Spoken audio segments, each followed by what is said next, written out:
dāne jābzu dāgi chūjī gībī tsōnam gī dōlā pīñjir sāngi dōbarāj sāngi chūdān tsōbī chānām nā chāñchū bādō dāne jābzu dāgi chūjī gībī tsōnam gī dōlā pīñjir sāngi dōbarāj sāngi chūdān tsōbī chānām nā chāñchū Jabzo jen dagi chuji gibi sonamgi dola benjir sangi dobara sho.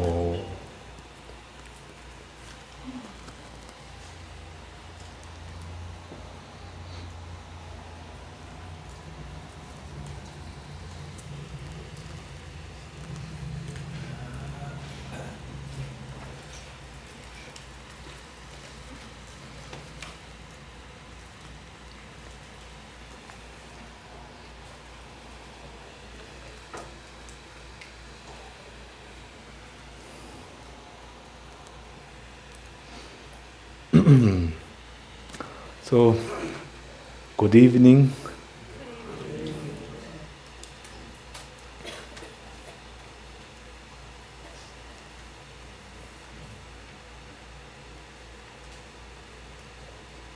Today, I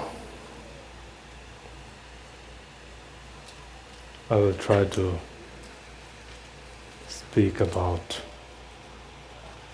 the mind.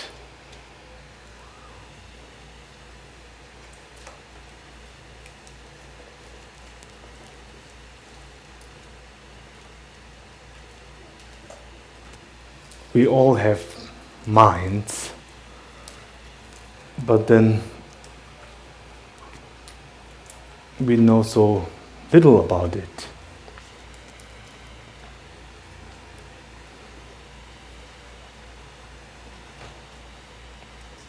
I can tell you what mind is not. So, the mind is not a form, it is not physical, it is not tangible, it is beyond our 5 senses.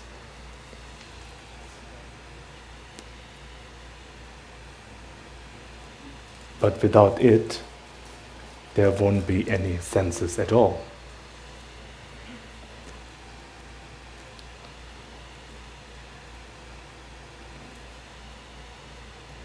It is the driving force of the 5 senses. It is the driving force of the universe.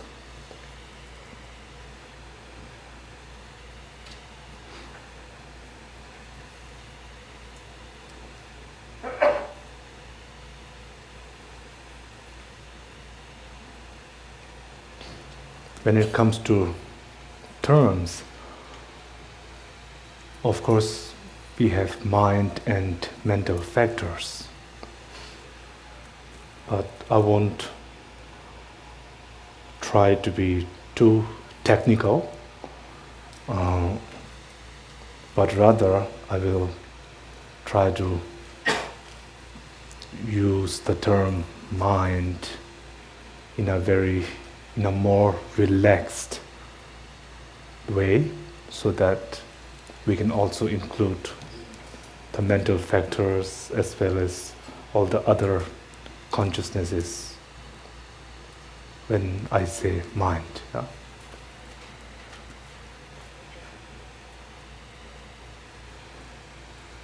Mind is clear, its clarity, it's clear, and it is a knowledge, it is a knower.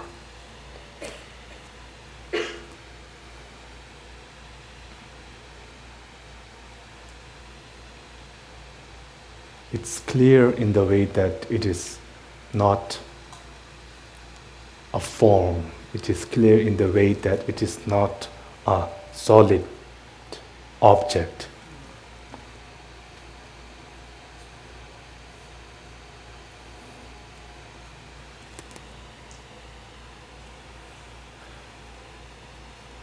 And it is also clear in a way that it is like a mirror that it reflects its objects.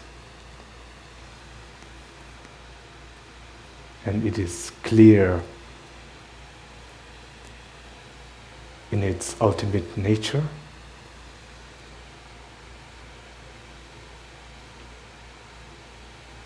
Where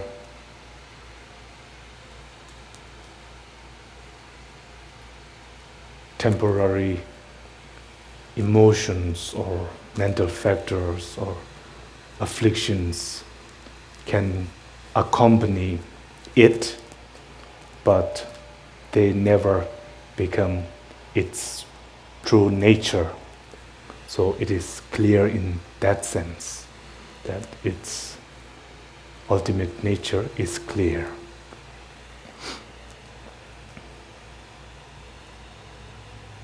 And of course it knows. Knowledge, you could say, is mind.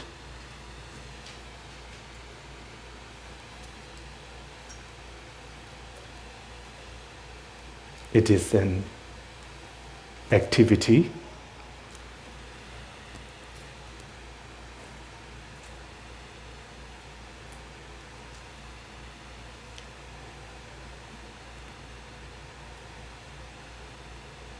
It is many parts or many types of mind, you could say, are activity of the various cells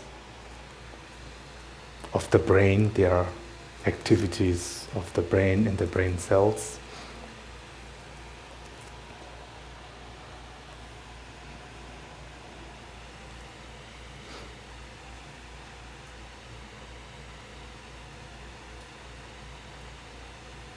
And the way to approach the mind when you try to analyze what it is, the approach should be different from when we approach physical objects. If you try to approach the subject of mind as you would approach physical objects, then it would be very difficult to really know what the mind is. But rather we should approach it with our experiences. Because we experience mind in our daily lives, because we experience mindfulness, we experience emotions.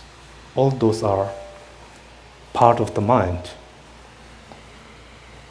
Mind is just a general term that refers to all those experiences that we have. It's not something that's holy, or it's not something that's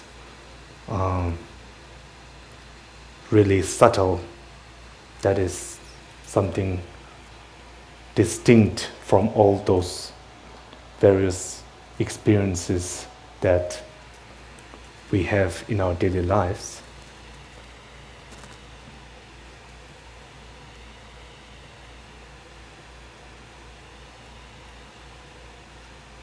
If you approach and try to find the mind as you would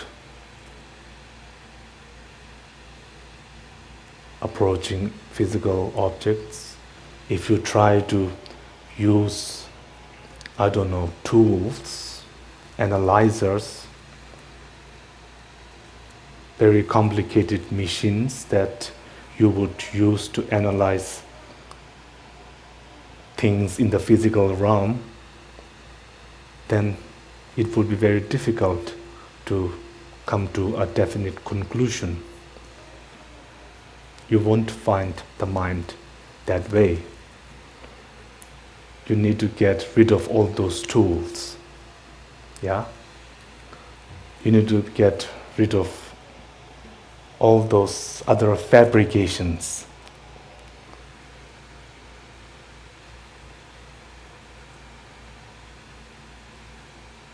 And just try to acknowledge those experiences.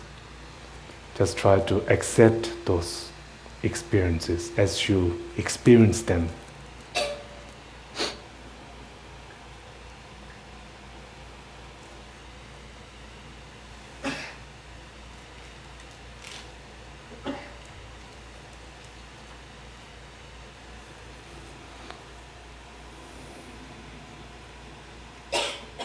Here in Lorig, of course, as you might have gone through some of the outlines, as we have the sevenfold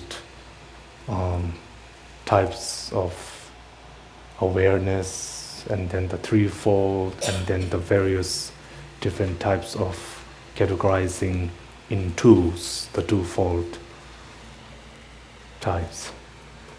So there are many ways, and I don't want to go into detail. Rather, I would like to have a longer question session so we can all have something of a more interactive session. Personally, I enjoy that more. I don't like to deliver monologues, but rather I would like to interact with you, And then I just wanted to talk about concepts.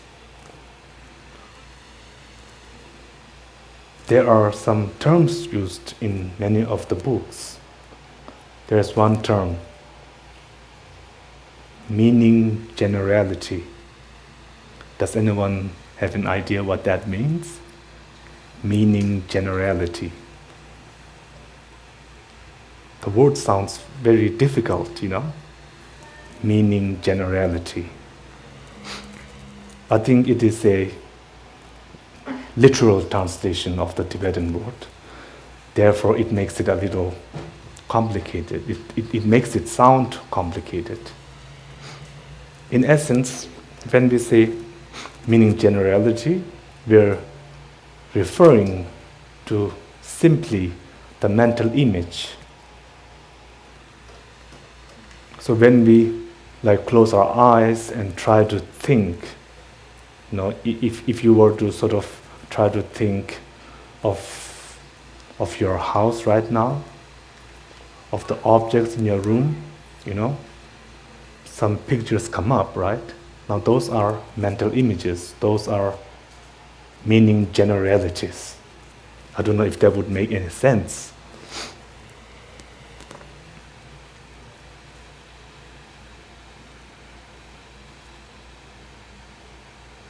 There's a reason why we call that meaning generality. If you're familiar with the concept of generality and particularity, in the collective topics before we study, which is before Lorig, we study these things, these abstract ideas that were sort of extracted from the Pramanavartika, those Buddhist epistemology texts. So when we are 16, 17, we learn the definitions of what is a generality and what is a particularity. And in Tibetan, if you know the definitions, and if you have debated, if you have debated on it for a few weeks or months, then everything sort of starts to make sense.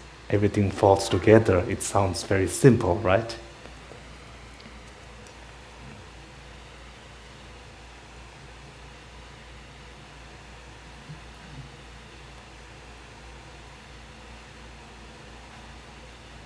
In the Pramanavartika,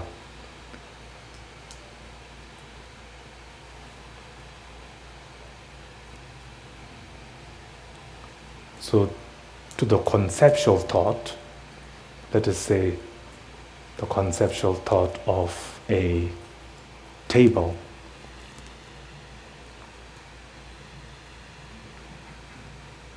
A conceptual thought that conceptualizes this table,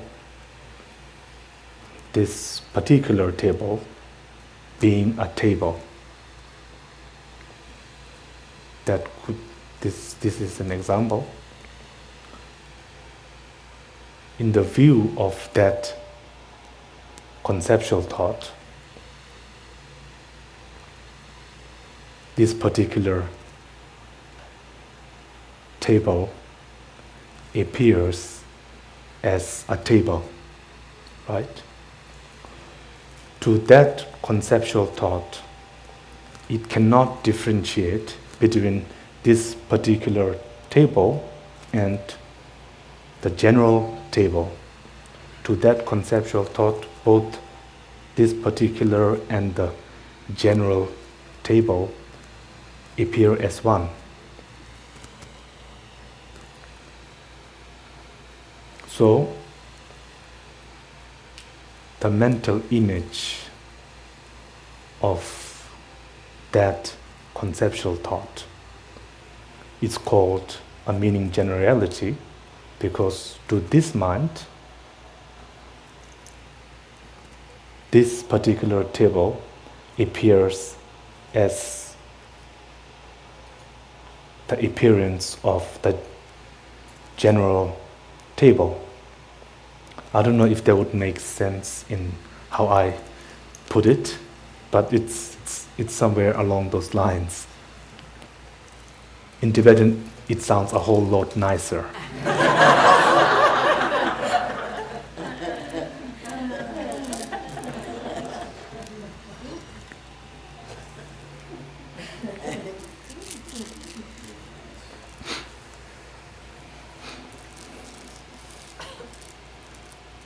And then we have, I didn't see the term, but looking at how they use the term meaning generality, then we have another term, and I think that they would literally translate that as sound generality, dajirwa, sound generality. So, meaning generality and sound generality.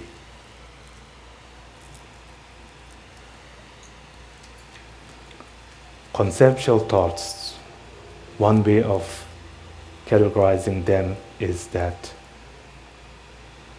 there are three types of conceptual thoughts. The conceptual thoughts that primarily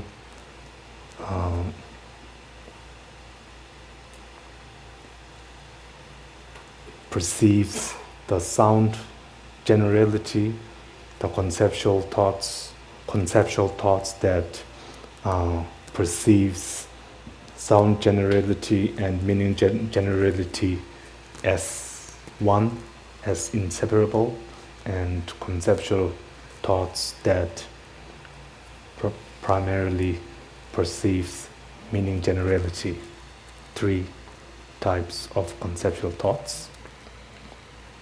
The first conceptual thought would be a conceptual thought that say,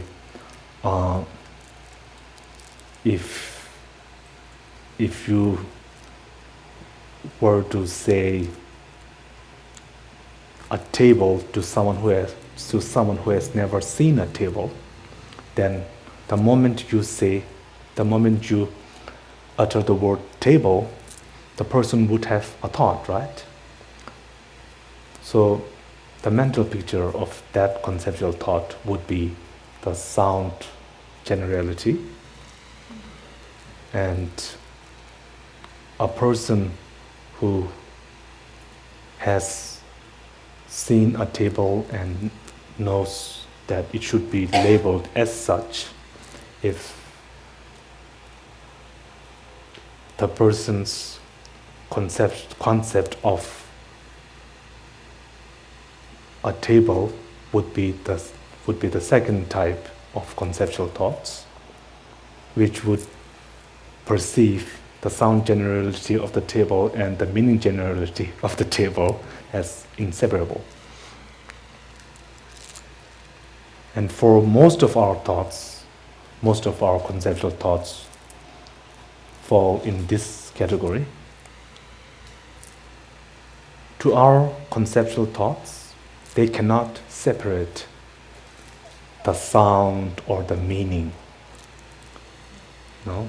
When you say a vase, automatically it's almost like we are playing the sound of vase in our mind, and automatically the image of the vase, the shape, the color that comes up.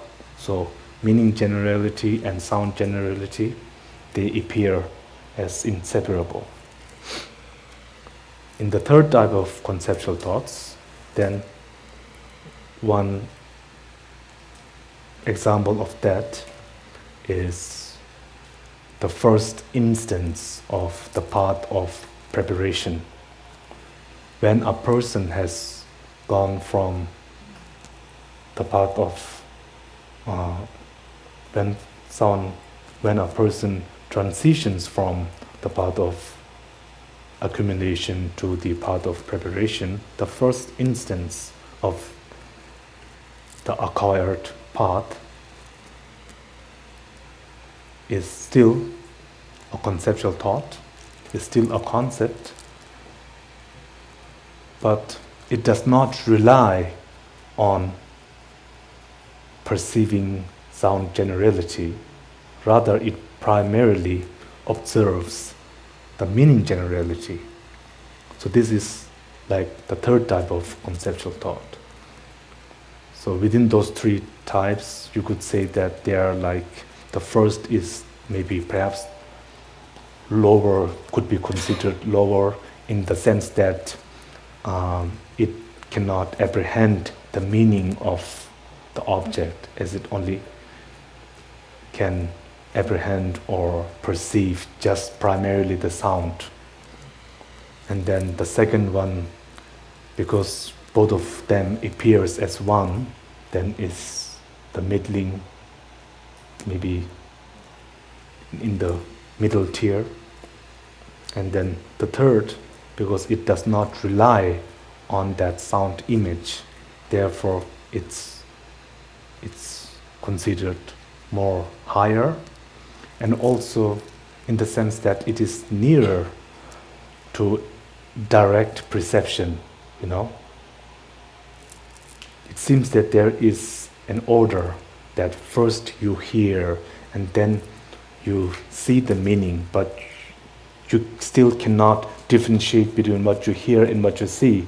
And then in the third, you can differentiate and you can see its meaning without having to rely on the sound, and ultimately you can directly perceive it without having to go through that mental image. So those are the three types of concepts. And then now I want to talk about, from the mental factors, we have one mental factor called faith, right? Faith.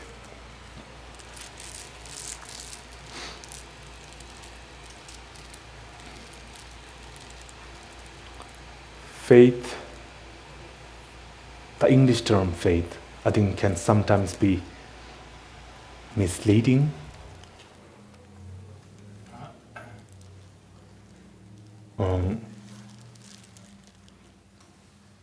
Someone might get the idea that when you talk of faith, when you talk of, here I'm referring to the mental factor faith, someone might think that that might have to do with faith, religion, but that's not the case.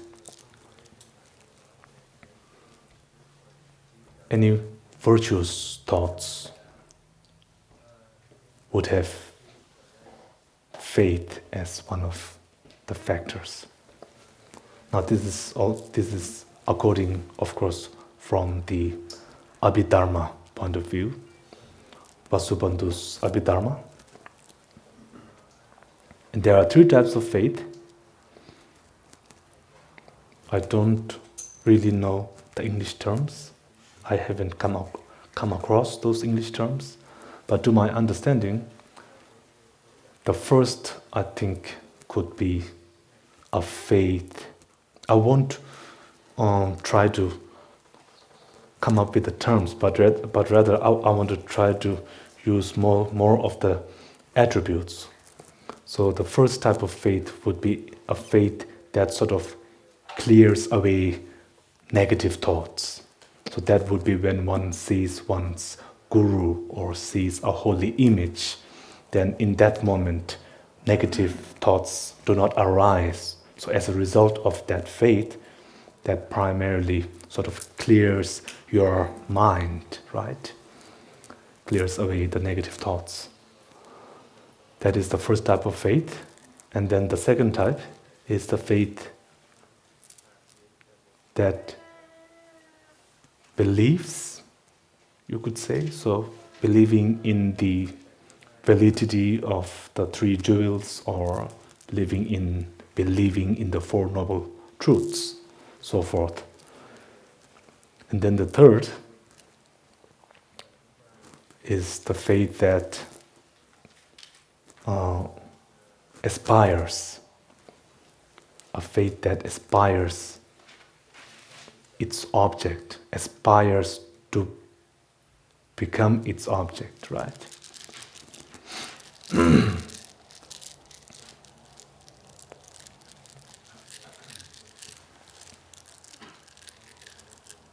The third type of faith, I think, is the strongest in the sense that it is the faith has come to such a point, is so strong that it wants to become its object, right? So this would be like in the context of taking refuge in the resultant three jewels, right? So one aspires to attain the three jewels. So this would be the third type of faith.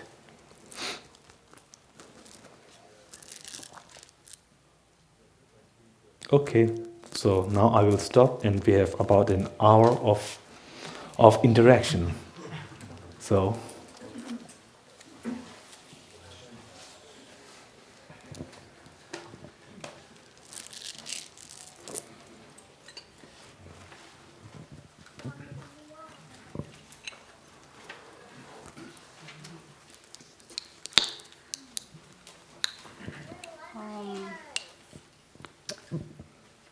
the universality of mind varies from one's individual to another. No one's the exact same. We have our individual karmas, etc. And yet we're all here today aspiring to perceive something that's of a higher nature, something that transcends the ordinary. We want to have that direct experience on a continuum. And there's an internal struggle between aspiring and being dragged into the everyday ordinary experience of ups and downs. And so it would be very nice to have enlightenment at all times and not be dragged down by those heavy karmas of suffering and being in the physical form.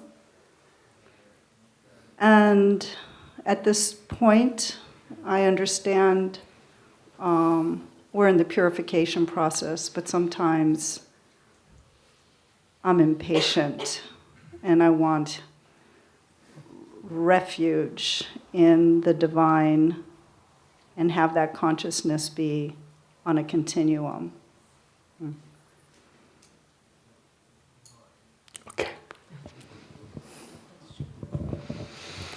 Yes.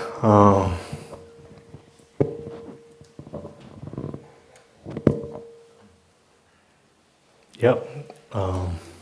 We, of course, it's yes. There's this internal. You talked of this internal struggle, and many times, it's we have, on the one hand, we have our aspirations, but then on the other hand, we have laziness, right? Laziness. I just can maybe talk a bit about laziness. There are, three types of lazinesses. Did you know that? There are three types of lazinesses. The first one is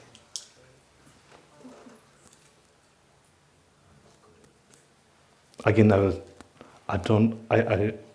I cannot really come up with a good term, but I'll try to explain it. Is the first type of laziness is all of our activities, that is pointed towards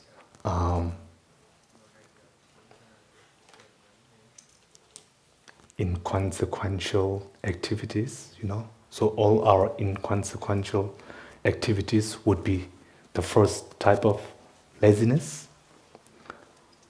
Is inconsequential the right term? Right? Without much purpose or something like that, without much importance, right?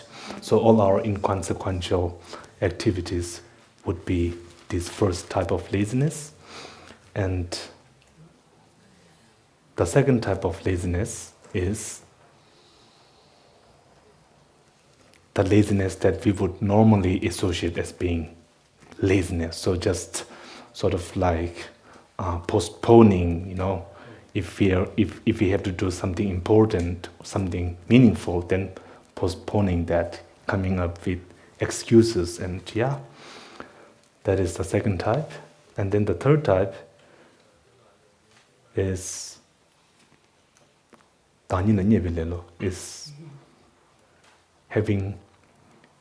is sort of like discouraging yourself from achieving something higher in life, right? From doing something better, from doing something more positive, more benefiting.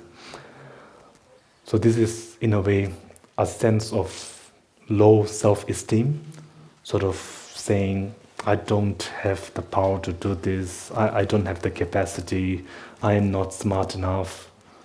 So I think it has to do with a sense of low self-esteem. So three types of laziness. And these three types of laziness always come, and laziness comes in one of these three forms, and then, tries to overcome our aspiration. Yeah?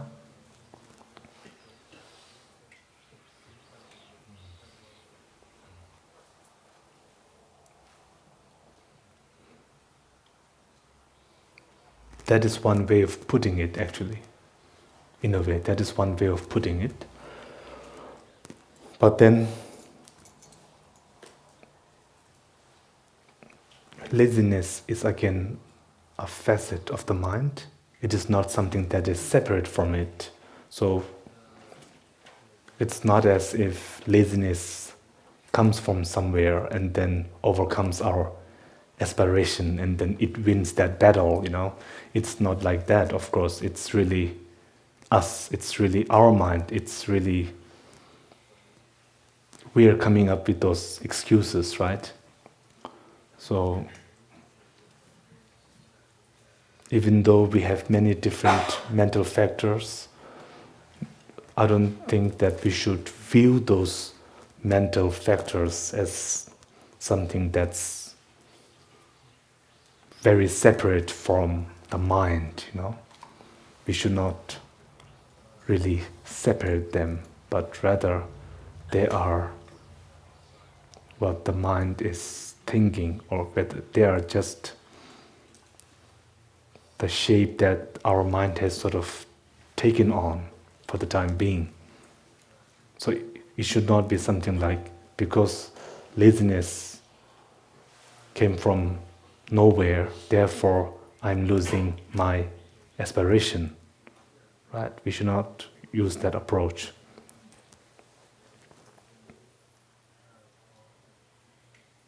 Are there more questions?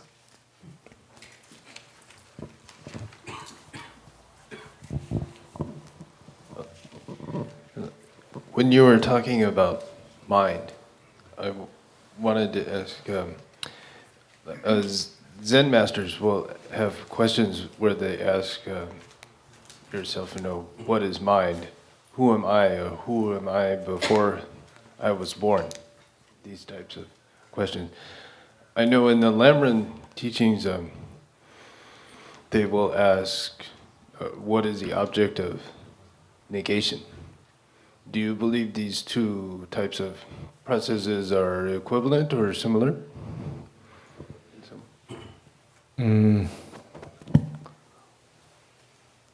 So the Zen masters would ask, what is mind? And what was the second question? Who am I? Who am I? Okay. I think there are parallels. There are parallels there. I cannot say for sure that they are talking about the same thing because I don't know what is the motivation behind those questions, right? What the Zen masters are trying to pinpoint the person towards when they ask those questions. So I cannot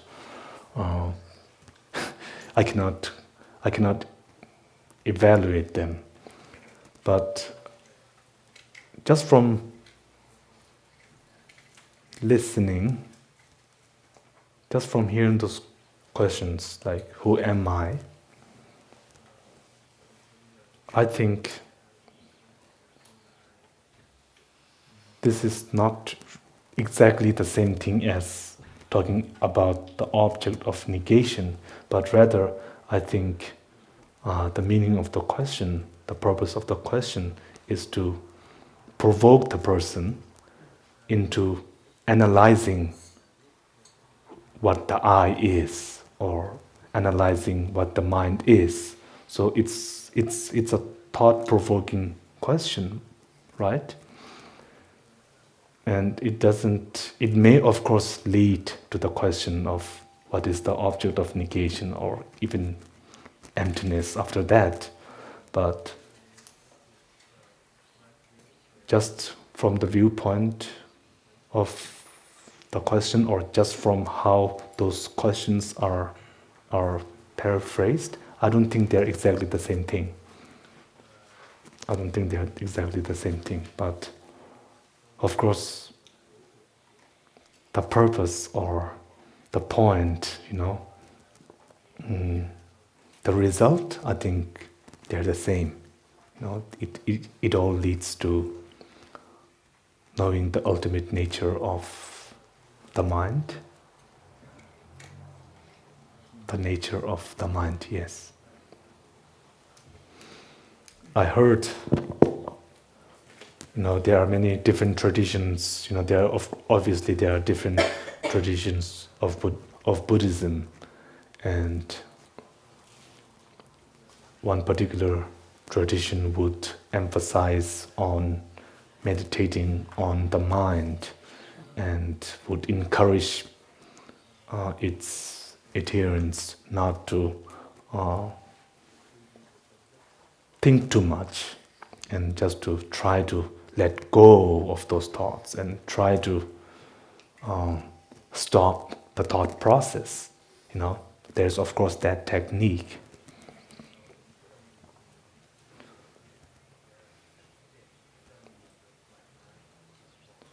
Then other traditions would interpret that differently and say that, of course, there are passages, I think, in the Buddha's words, Buddha's sutras of stopping thoughts, stopping thoughts.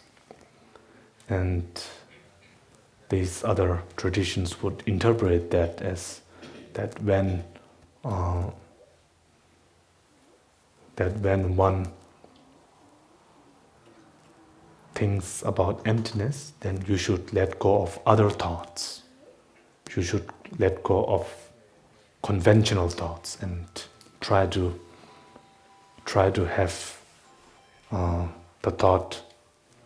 try to have an emptiness realizing thought instead of conventional reality realizing thoughts. So there are different interpretations there. But ultimately, again, there is, I think, a strong meaning behind that statement. You should stop thoughts, conceptual thoughts, because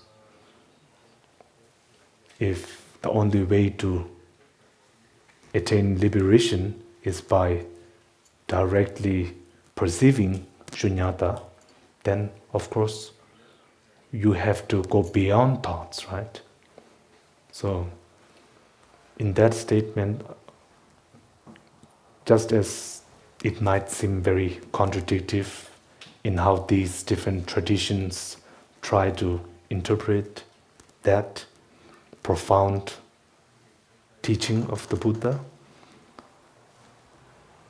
I think behind all those contradictions, in meaning, or in the meaning that all these traditions are trying to convey the message, I think it's the same thing, that as long as you have conceptual thoughts, then you are sort of constrained, by these elaborations. You are constrained by those elaborations that get in the way of attaining liberation. Yes. Rinpoche, I'd like to piggyback on that thought and ask you to, because for us in the West, non-conceptuality, non-thinking is a very difficult thought. But one of the beauties of those of us who are encountering Buddhism is precisely that. The ultimate mind, beyond thinking, beyond conceptuality, the clarity that is bliss. So I'd like you to talk a little bit about that clarity as bliss, as the ultimate nature of mind, as joy, and as an extension of that, if you would connect that to the Mahamudra and Dzogchen.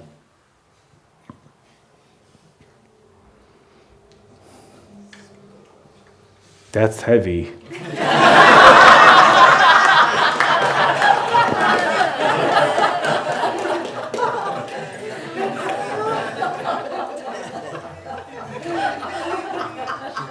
I think I should just pack my bags and leave.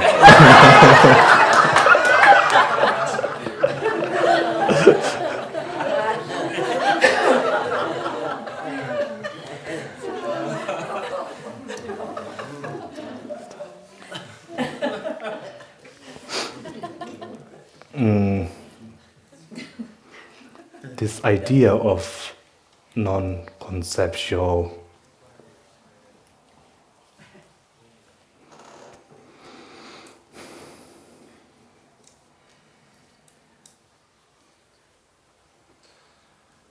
why is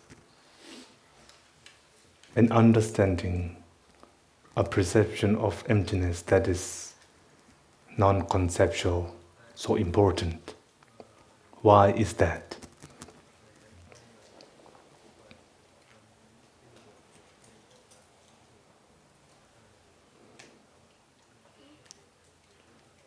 all conceptual thoughts have a mistaken appearance, no matter how correct they are, no matter how incontrovertible, what's the word?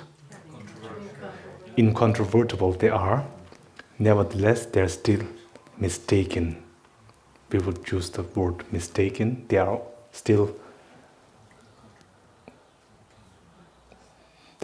mistaken consciousnesses, because they perceive their object of perception as being really true, as having an substantial quality about it, to it. That is the nature of conceptual thoughts, and that is the premise. If that were not to be the premises, to be the premise, then there wouldn't be that emphasis on the non-conceptual direct realization of emptiness. There wouldn't be that emphasis on that. But because the other thing is the premise, therefore we give much emphasis on that fact.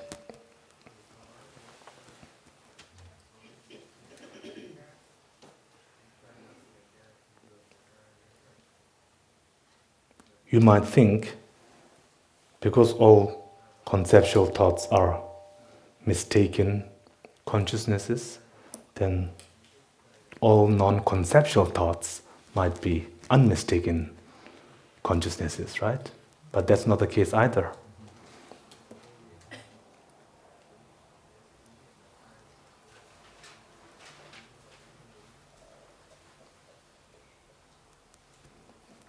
Before having the experience of directly perceiving shunyata, all consciousnesses, whether they are conceptual or non-conceptual, are mistaken consciousness.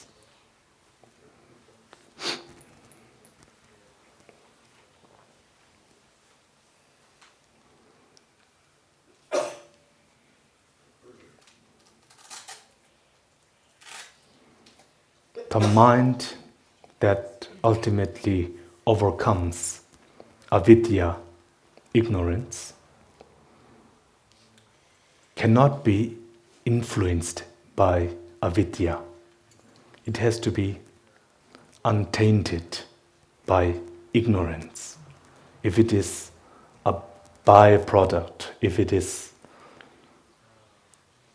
an extension of ignorance, then it cannot go against that, It cannot overcome its cause. So that's why it is a very important attainment for those on the path. Because without having a non-conceptual understanding, realization of shunyata, there is no other way of overcoming ignorance.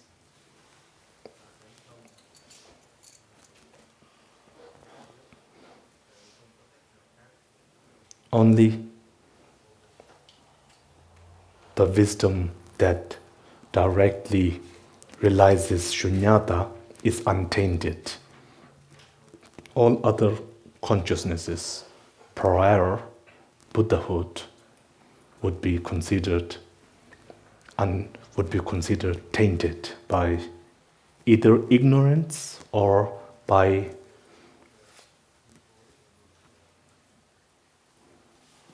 the imprints of of ignorance, either one of those two, tended by either one of those two.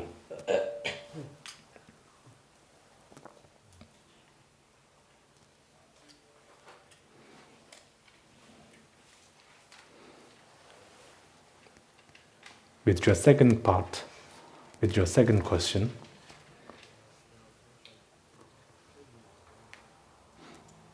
in the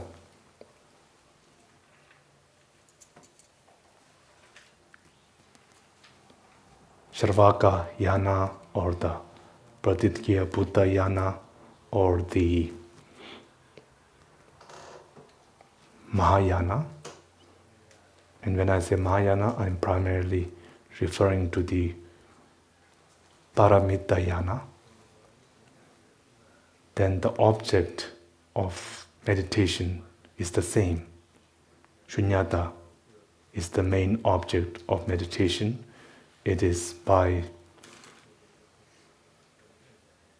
directly realizing shunyata that those on the path would achieve the relevant fruition. Right? So there is no difference in regard to the object of meditation for those three paths. Of course, for the Bodhisattvas, when their wisdom that realizes emptiness is aided by the method factors, then they can also overcome not just ignorance, but also the imprints left by ignorance. And therefore they can achieve Buddhahood. And that's the reason why Shravakas and Pratitya Buddhas are not Buddhas, because even though they might have the wisdom aspect, still they fall short in the department of method aspect. Now when you go to Tantra, then you are bringing in other method factors, right? And meditating oneself as the deity is the primary method aspect. And then as you go through the four tantras, if you go to the Anuttara Yoga Tantra, then you are not have you only changed the method factors, but now here you are changing the mind that realizes emptiness. So you're also changing something on the wisdom aspect as well. You're using a more subtle mind to realize emptiness, rather than using a mind that is a continuum of those of inferential knowledge, but rather you're using an innate mind to realize emptiness, not using first-hand the mind, not using a conceptual thought, nor using a mind that is a more developed aspect of the conceptual thoughts, but rather you're using the innate mind. You're using that mind as a tool to realize emptiness. So there are more subtleties from the subject side, from the subjective experience. And using this subtle mind to realize emptiness, then one can overcome other obscurations.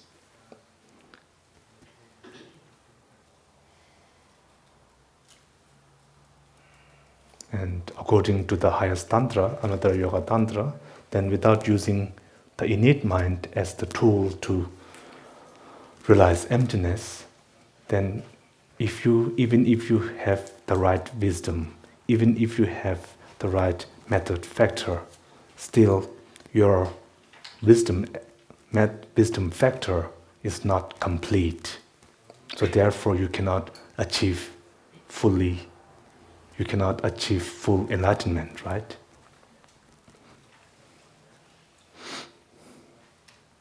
So I think that is like one of the differences. But right now what I've just said is something very general. It's not really detailed, because I really don't know about these things in detail. And I can only come up with that for the time being.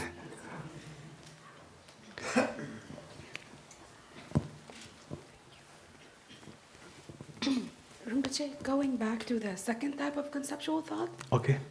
the one where sound and generality and meaning generality are inseparable. Yeah. In the case of the deity, for example, Right. would we say like the sound Chenrezig would give us the meaning, the image of the deity as we see it, for example, on this Danka, and then the sound Buddha of compassion also gives the same image, and then the sound mind perceiving emptiness could also give us the same image.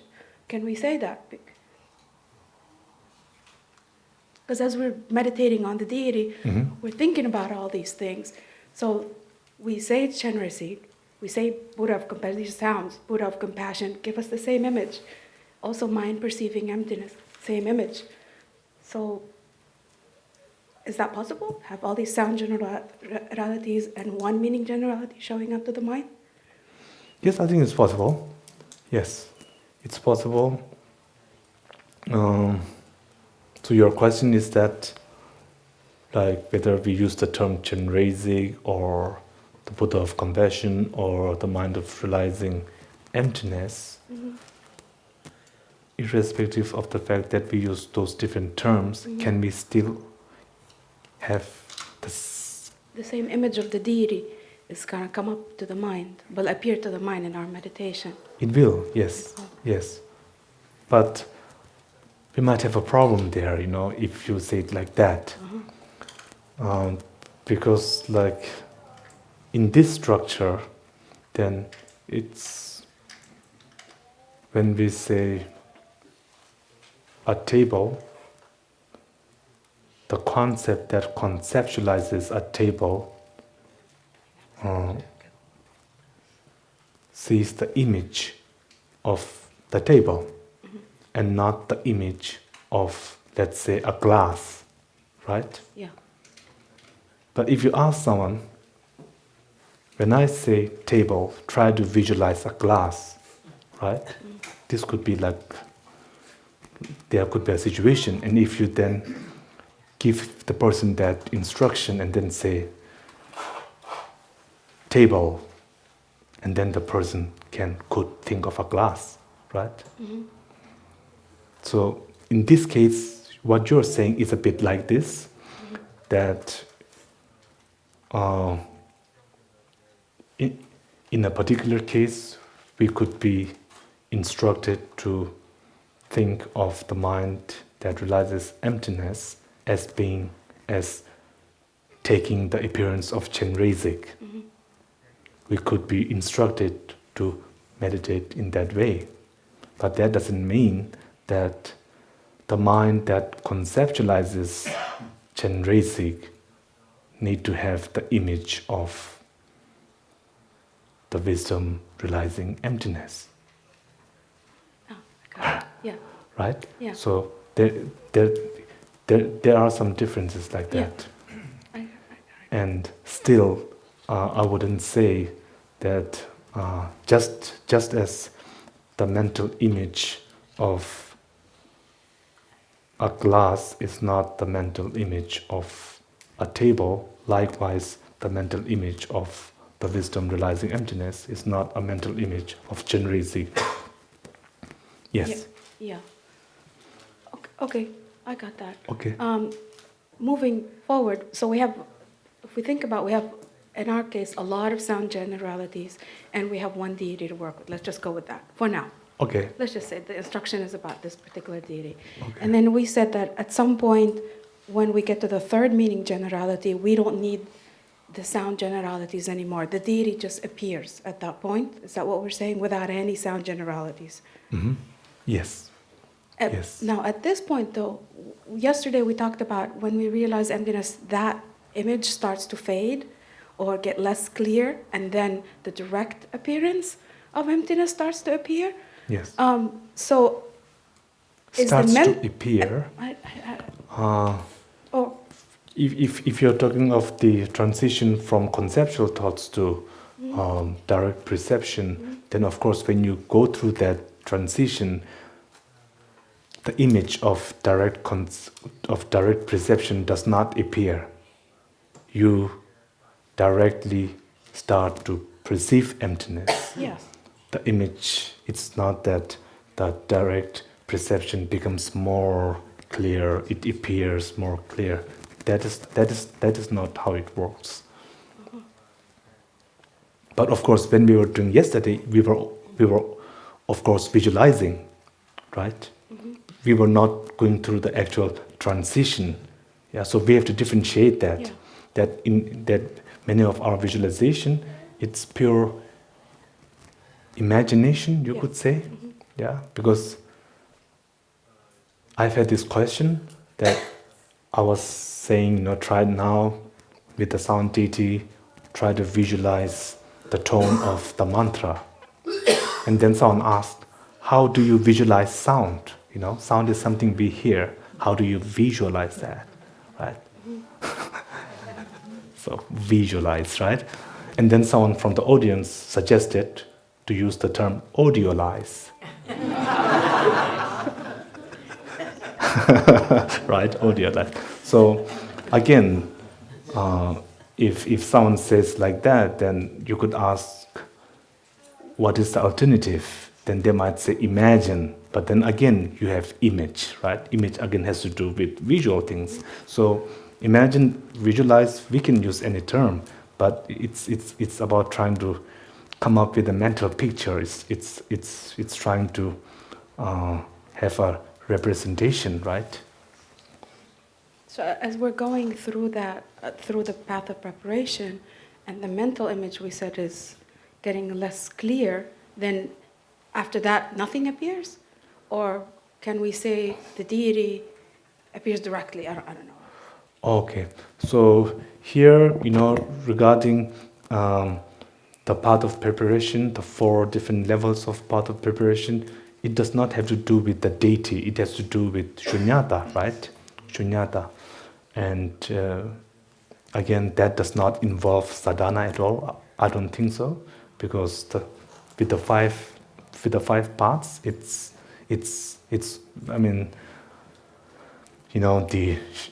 it's also there in the Sharvakayana, Pratitya Buddhayana, in the Bodhisattvayana as well. So it does not equate the sadhana practices that we were going through yesterday. So you have to separate them. And with the 3 concepts and with those visualizations, of course, when you transition from conceptual thoughts to direct perception, then okay, you go through those 3 levels of conception. Yes, that is possible. And of course, like as you said, you're right that first we are using all these different labels, and still the same image appears. The image of genericity appears despite using different labels. But in the end, then without having to rely on those labels, the image becomes very clear. But right now, this is still at the level of conception, it's not direct perception. Just how we say we rely on the deity to achieve Buddhahood, and I'm trying to get how is that happening? Excuse me? We say we are relying on the deity to achieve Buddhahood, and I'm trying to figure out how is that happening by the questions that I've been asking. So,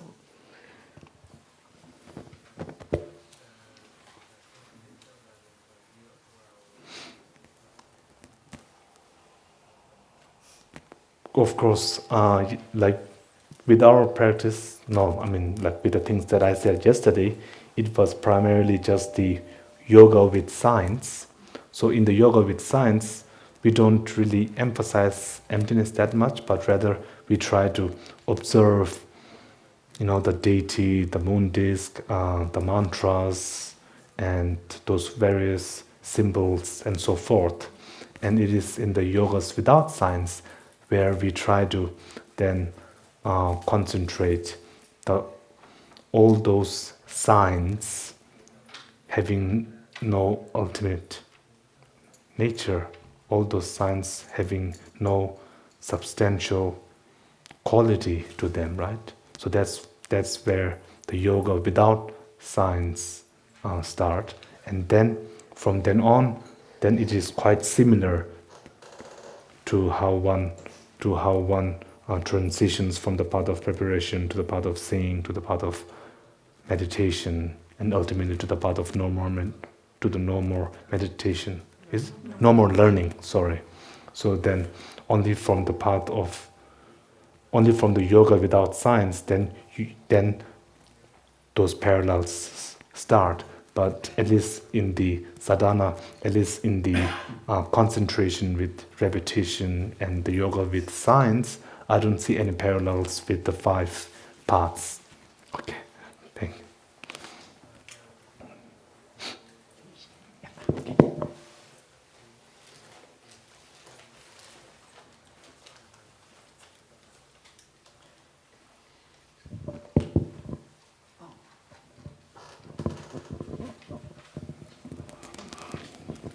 Just one passing comment. There is some cross coupling between the visual aspect and the hearing aspect. I remember talking to somebody on the phone, or calling somebody on the phone one time, and the person said, "Oh, wait, I can't talk to you until I go put my glasses on."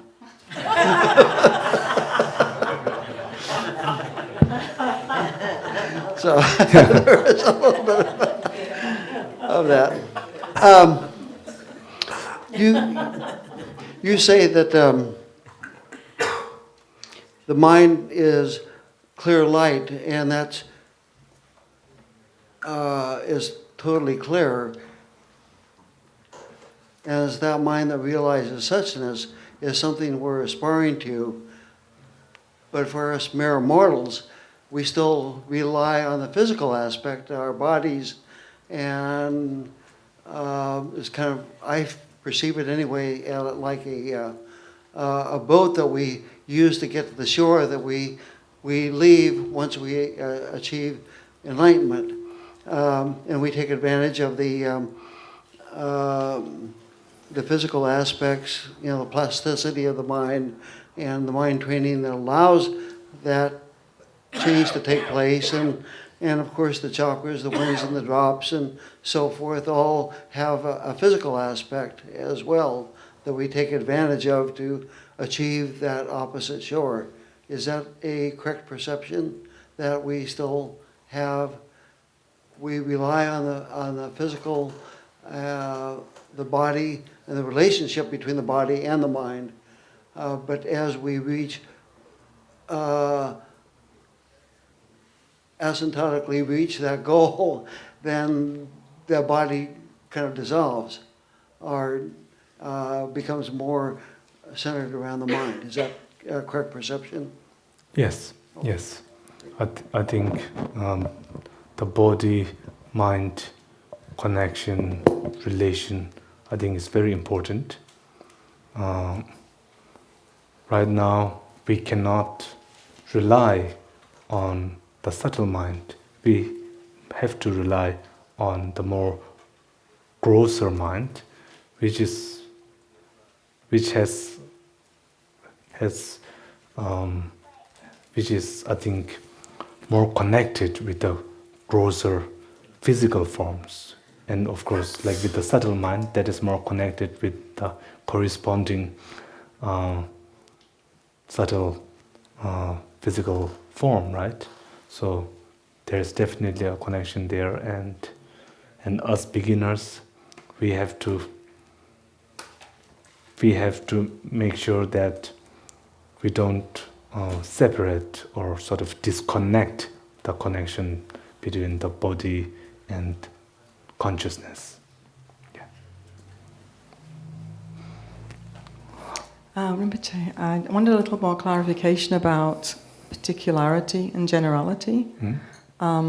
It seemed, just thinking about it and reading about those, it seemed like it was presented in the text as two like separate things, but it seemed to me it's more relative. So if we were to use the example of table, are we talking about this particular table that's behind that curtain that's red and it has a chip in the side of it? Or am I talking about all red tables or a group of all three-legged tables? It just seems like it's like a relative. It seems relative, the two, rather than two separate terms. So I was struggling with that, and could you maybe clarify that a little bit? Okay. So generality and particularity, right? So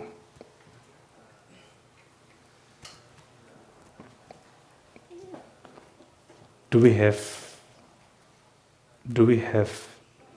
a table in this room, right? Of course, we have tables in this room.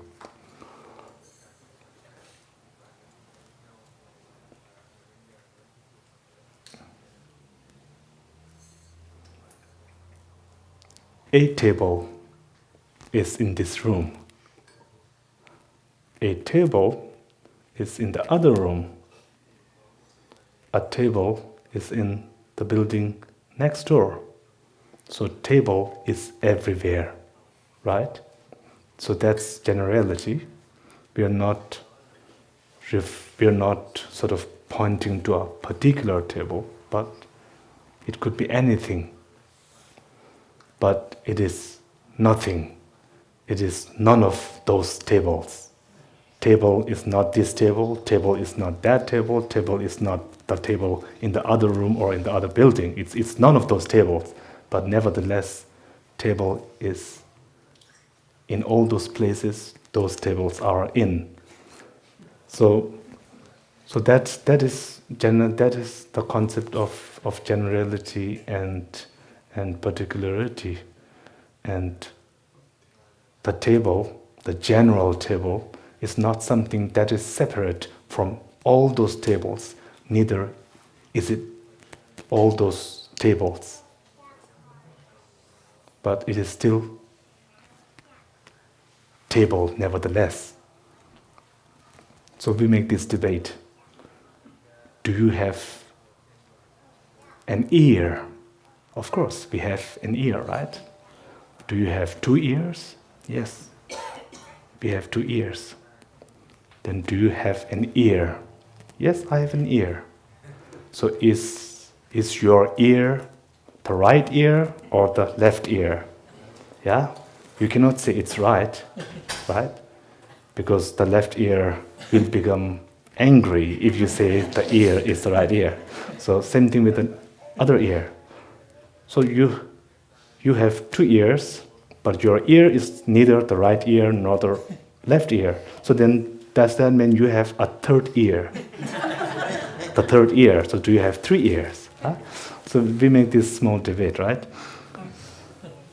So that's generality, is that wherever there is that particularity, it exists, but it is never that particular thing, ever.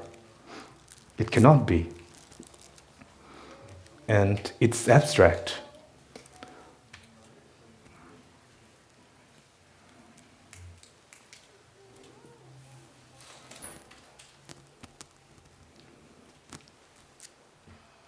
It's a strange thing. If you think about it,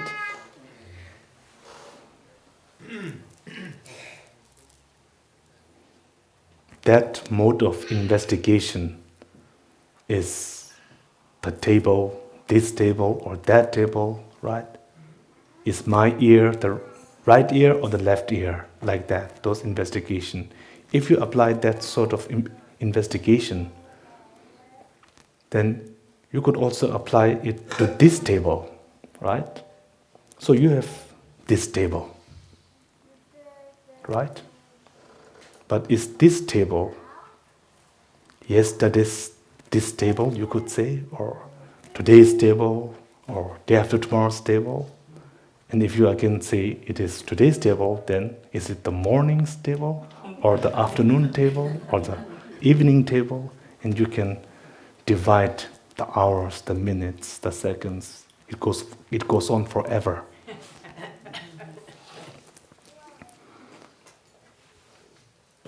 So those are quite similar. There are similarities there.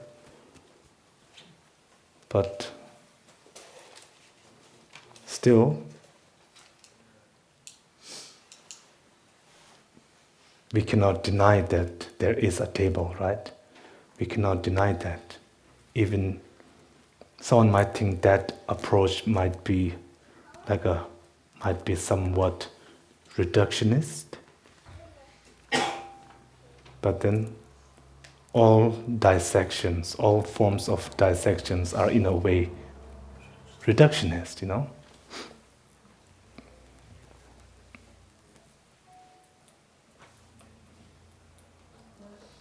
What is the purpose of that? Excuse me? What is the purpose that we keep saying that or not on this? Why do we want to make it general or not general? Why? Why do we want to make it particular? And why do we want to make it general? Why is that important, right? So in other words, why don't we just leave the concept of generality and particularity? Why don't we just leave it untouched? That's a very good question. If you don't talk about generality and particularity,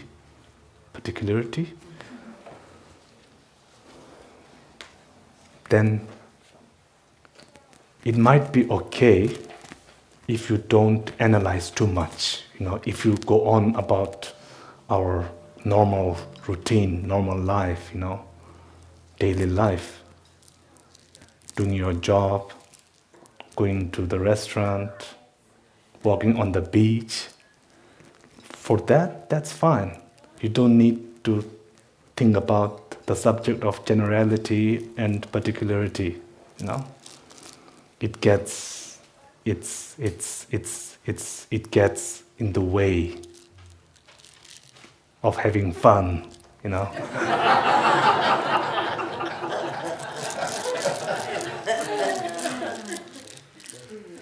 But if you want to ask deeper questions, you know, if you want to ask deeper questions, then at one point or another, this thing will come along the way. Generality and particularity, it will come. You cannot avoid that. Because when you analyze, you have to make things very clear, right? You have to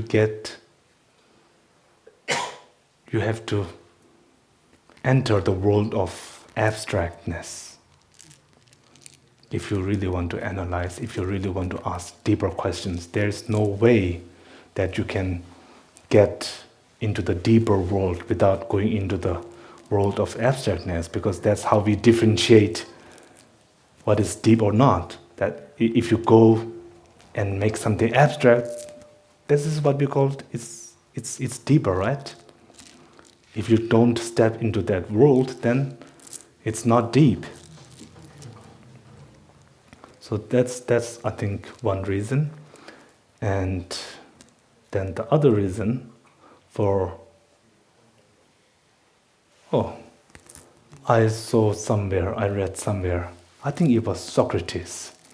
He was talking of hoarseness and horse, the particular horse, and then there's the general horse. So one person asked him, when there is a horse in front of me, I only see this horse, I don't see the general horse.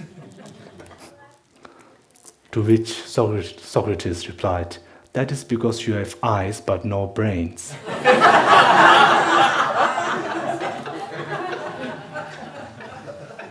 So that's so true, because with our senses, we only see what's in front, right?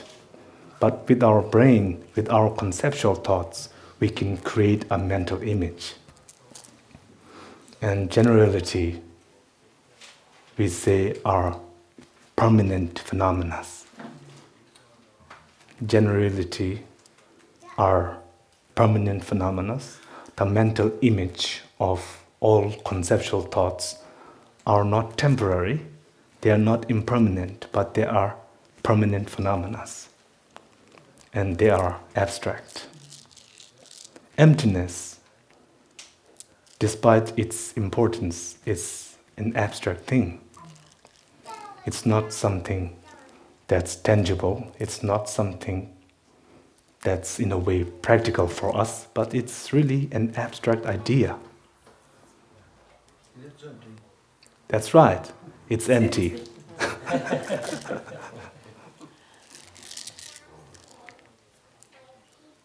Okay, so, yes? Okay. I don't know if I understand it correctly, but from the description of the three types of conceptual thoughts, I would think that animals and babies have mostly or primarily the third one. Excuse me? Animals and babies, so the three types of conceptual thoughts, they seem to have primarily the third type, the meaning generality. Oh. And if that's the case, and the meaning generality is closest to direct perception of emptiness, does that mean that animals and babies are closer to realizing emptiness than we are? Now you're making debate, huh? Yes, that's a very good point. That's a very good point. Yes.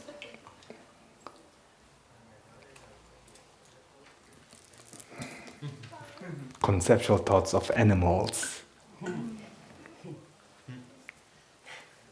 Do they have concepts? Of course, we would say yes, right? We would say yes, because they have ignorance, and all ignorance are concepts. Well, they have images, and meaning generality is an image, so. Animals have that? Okay. Yes. Yes, animals have that. And you're right, yes. So, I think you could then say that, as I said previously, that there is like a hierarchy for those three types. Then I was, of course, referring in the context of the transitioning from a pure inferential knowledge to a direct perception. And in that order, of course, one has to go through those three types in that chronological order. But yes, generally speaking, not all types of concept, not all types of the third concept have to be like superior, or they have to be closer to direct perception. You are absolutely correct. Yeah, thank you. Yes? Hi. In one of the texts, Nagarjuna says that emptiness is the womb of compassion. It seems that by saying that makes emptiness a little more reachable and effective in service to all sentient beings. Could you please elaborate a little bit? How is emptiness the womb of compassion? Okay. So we can practice it. And then the next question will be the last question for the day. Okay, so emptiness is the womb of compassion, great compassion, because, what is great compassion? It is the compassion that wishes for all sentient beings to be free from suffering. And to know that that is possible, to know that all sentient beings can become free from suffering, you must have to know what is suffering and what is the root cause of suffering. And of course, ignorance is the root of suffering. And to know that all sentient beings can be free from suffering, then you would have to know that they can be free from the root of suffering, which is ignorance. And to know that all sentient beings can be free from ignorance, then you would have to know that they would be able to overcome that conception. To know that, you have to know that that ignorance is indeed a wrong consciousness. And to know that, you would first have to establish that whatever it is apprehending is wrong. To do that, you have to first establish that things are empty. So if you know emptiness, then you know that it is possible that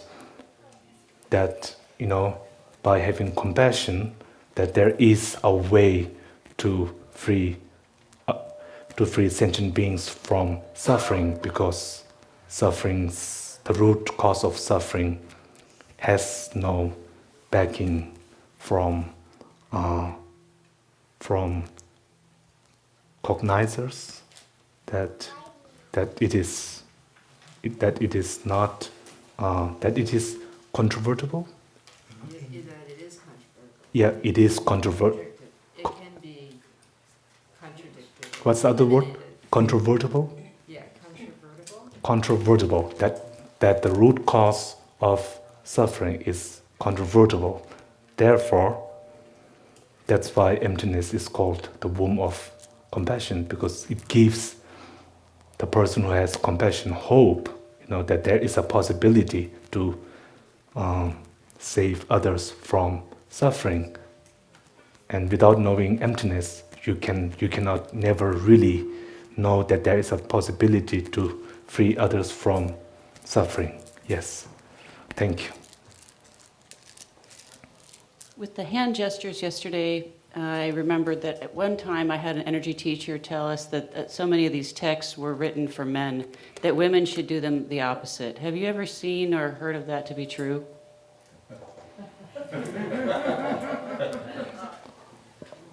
That women and men should have different hand gestures, or like different so placements? If you showed this one, then I would do it this way. Oh, and then what's the logic behind that? They were saying that the energy flow is opposite in women. So, like, does that mean if men have, like when we eat, if we have knife on the right hand, that women should have in the left hand? Yeah, it didn't make sense to me. Oh, okay. I'm just verifying that was false. Yeah. Right. I think I don't think that is incontrovertible.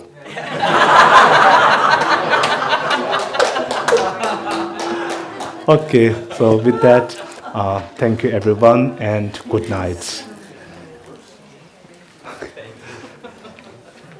Gyewa di nyurdo da do jeje sewang drupjo ne do jejang man le ba de sala gyobara sho kanri rawe korwe jeng dewa man le jongwe ne jeje sewang tenzin jazo ye shave sidye pardo tenjuro ji chögi gyobo zonga ba chüze nambara pewa dan gege tsama shiwa tungye man le tsawara sho